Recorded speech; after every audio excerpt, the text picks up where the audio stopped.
Every day I strive to find joy and connection in my life.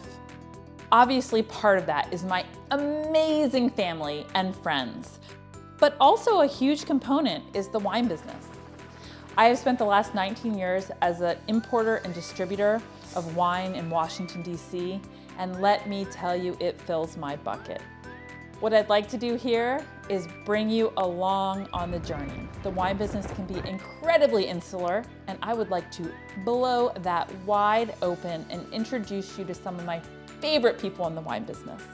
We're gonna start with Washington State, where we interview 6 of my favorite vintners and try to unpack just how much of the wine business is about wine and how much of the wine business is about people and culture and all the other beautiful X factors.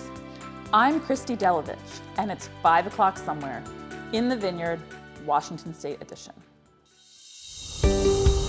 I'm here with Andrew Janik, and he's been generous enough to drive us from Woodinville, which is just outside of Seattle, to Eastern Washington. Where are we? So we are at a little stop called Vantage.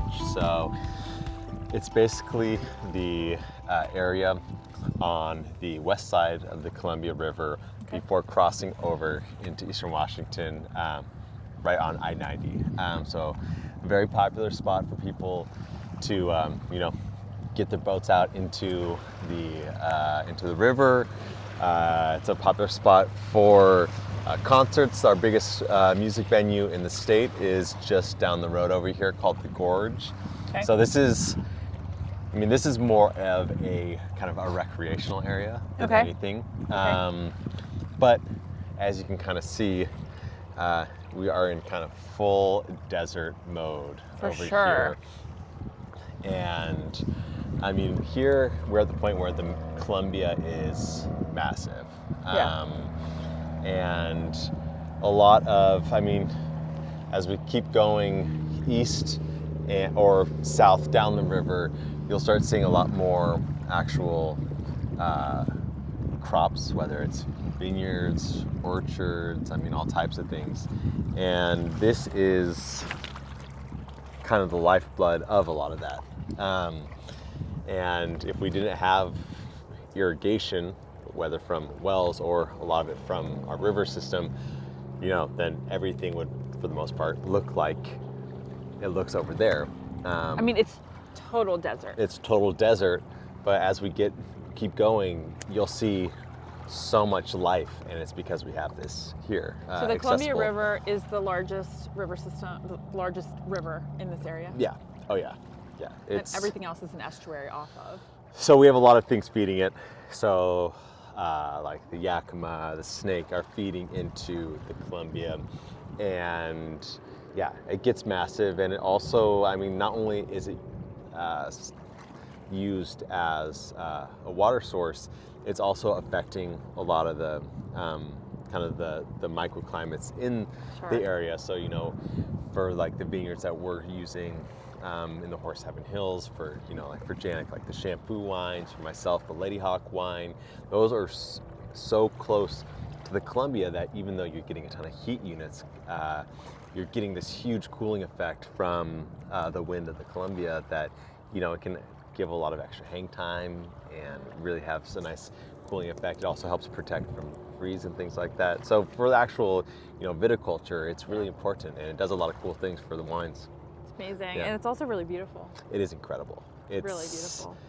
Yeah, having a body of water like this in kind of a barren area, it's an oasis. People love it. You can get in, salmon fishing, sturgeon fishing. It gets used a lot. It's one of the treasures of Washington State. It's one of those things where you grow up and in 3rd grade you have to learn, like, there's a couple different like songs just about the Columbia River that as a little kid you learn the Columbia River songs. So what's a Columbia River song? Roll on Columbia, roll on. That's awesome. Yeah. Did you know you were going to sing today? No, I didn't. I was glad. Way to go with it. We were able to knock that out. One more question. So is this pretty standard, like the width of the river, or is this an especially wide part, or like what do we? This is pretty wide. So you know we're coming to. I mean, this is it's wide for a big chunk of it. So the Columbia's for a large portion of the state is actually separating Washington from Oregon. Sure. That is not the case now. Right now it's more running north-south, but eventually it starts running east-west and then it feeds into the Pacific. So it actually, you know, as you get further, it does actually get wider in a lot of spots, but this, you know, this is pretty massive right here. Cold. Yeah. Have my toes in. It does get pretty cold. And as you can see, it's not, you know, it's not moving particularly fast. Yeah. It is dammed off in a few different places. So it's also providing quite a bit of energy for the state. It's amazing. It's beautiful. Thanks for bringing us here. Yeah, of course. Well, didn't have much of a choice. You can't get east of the mountains without going over the Columbia. It's hard to. Yeah.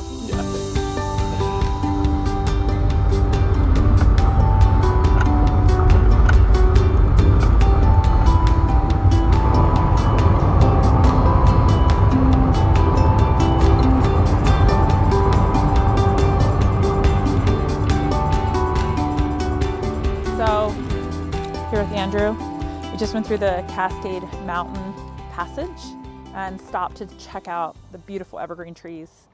And just to give you an idea of the foliage that's just, you know, randomly around, this is the side of the road, a little side of the road bouquet, kind of exhibits a bunch of different things, to include how dry it is here. So this is a year that's been especially hot. Yeah. With just a tiny, tiny amount of rainfall. It's just off the charts, right? In terms of heat and rainfall. Yeah. I mean, we've had a very, very warm year. Yeah.